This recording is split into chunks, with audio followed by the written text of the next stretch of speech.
নমস্কার বন্ধুরা, আমার চ্যানেলে আপনাদের সবাইকে স্বাগত জানাই। আমি কি চটজলদি খুবই স্বাস্থ্যকর সুস্বাদু রেসিপি আপনাদের সাথে শেয়ার করবো। একটু কম সময় যে বানিয়ে নিতে পারেন বন্ধুরা। আমি রেসিপিটি বানালে যে দেখা দেখুন স্লাইস রুটি নিয়েছি, এখানে নিয়েছি গাওয়া ঘি, এটা আমার হোমমেড ঘি, আর এখানে নিয়েছি গরুর দুধ, একটু গরম করে ঠান্ডা করে নিয়েছি, আর আছে মধু। তো চলুন বন্ধুরা রেসিপিটি শুরু করছি। তখন থেকে শেষ পর্যন্ত ধৈর্য ধরে দেখবেন। এই কথাটা বলবো না, কারণ ভিডিওটা এমনিতেই ছোটো, খুব কম সময় তৈরি হয়ে গেলে তো বন্ধু করতে থাকবো। শুরু করার জন্য গ্যাসের ওভেনে বসে দিচ্ছি একটি তাওয়াটা হাই হিটে একটু ভালো মতো প্রথমে গরম করে নিচ্ছি। তাওয়াটা যতক্ষণ গরম হচ্ছে দুটো করে পিস একসাথে নিয়ে নেবো। তারপর গরম তাওয়া এইভাবে দিয়ে উল্টে পাল্টে খুব ভালো মতো করে প্রথমে গরম করে দেবো, তারপর ঘিতে ভেজে নেবো দুটো পাশ। তাওয়াটা গরম হয়েছে, গরম তাওয়া রুটিগুলো দিয়ে দিচ্ছি, একবার দুটো করে করছি। রুটিগুলো দুটো পাশে প্রথমে সেকা হয়ে গেছে, এরপর ঘি দিয়ে ভেজে নিচ্ছি। দুটো ঘি দেওয়ার প্রয়োজন নেই, জাস্ট এক চামচ করে ঘি দিচ্ছি। উল্টে পাল্টে খুব ভালো মতো করে ভেজে নিচ্ছি দুটো পাশে।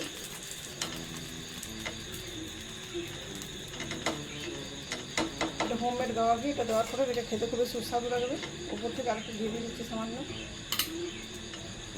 লাল লাল করে ভেজে নিচ্ছি।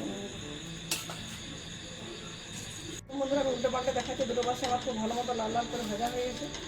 গ্যাসের ফ্লেমটা একটু কমিয়ে দিচ্ছি, এর উপর থেকে ঠান্ডা করে রাখা গরুর দুধটা দিয়ে দিচ্ছি।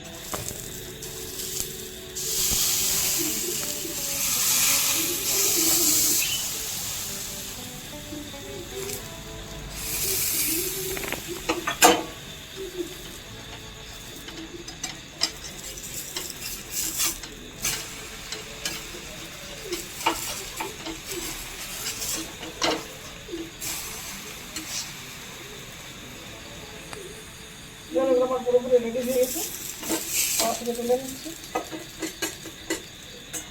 দেখুন বন্ধু, আমার চটজলদি জলখাবার পুরোপুরি রেডি হয়ে গেছে। এটাকে আরও সুস্বাদু এবং স্বাস্থ্যকর বানানোর জন্য এর মধ্যে মধু দিয়ে দিচ্ছি চামচ দিয়ে।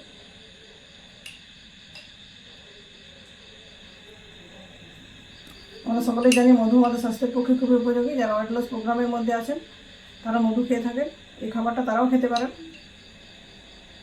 তো বন্ধুরা, আপনাদের হাতে যদি সময় না থাকে তাহলে এ ধরনের খাবার অবশ্যই বাড়িতে বানাবেন। বাচ্চাদের স্কুলে টিফিনও দিতে পারেন, বাচ্চা বড় সকলে সকালে জলখাবার হিসাবে, বিকেলে টিফিন হিসাবেও খেতে পারেন। বাড়িতে অতিথি আপ্যায়নে খাবারটা তৈরি করে ব্যবহার করে যেতে পারে। তো বন্ধুরা, আমার এই চটজলদি মুশকিল আসান রেসিপিটি আপনাদের কেমন লাগলো অবশ্যই কমেন্ট করে জানাবেন। ভালো লাগলে লাইক, শেয়ার এবং চ্যানেলটি সাবস্ক্রাইব করে আমার পাশে থাকবেন। ধন্যবাদ।